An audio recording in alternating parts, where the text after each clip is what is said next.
प्रत्येक जणांना पडणारा एक प्रश्न म्हणजे आम्ही आमचा चेहरा दिवसातून किती वेळा फेस वॉशने क्लीन करू शकतो. तर याचं उत्तर असं आहे, की जेव्हा तुम्ही रात्री तुमचे नाईट रुटीन करून सकाळी उठता, तेव्हा तुमचा चेहरा थोडासा तेलकट असतो. ते सगळे क्लीन करण्यासाठी तुम्ही फेस वॉशचा यूज करू शकता.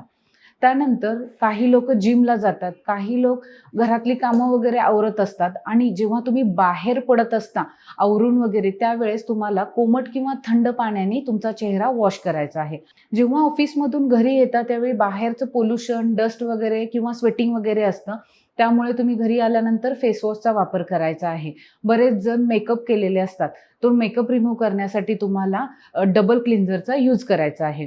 त्यानंतर रात्री झोपायच्या वेळी जेव्हा तुम्ही तुमचं नाईट रुटीन सुरू करता, त्यावेळेस तुम्हाला कोमट किंवा थंड पाण्याने तुमचा चेहरा धुवायचा आहे आणि जे काही नाईट रुटीन असेल ते फॉलो करायचं आहे. अशाच काही स्किन किंवा हेअर रिलेटेड प्रॉब्लेमसाठी तुम्ही निर्मिती कॉस्मेटिक सर्जरी सेंटरला कोल्हापूर किंवा सांगलीमध्ये क्लिनिकला व्हिजिट करू शकता किंवा Instagram किंवा YouTubeला फॉलो करू शकता.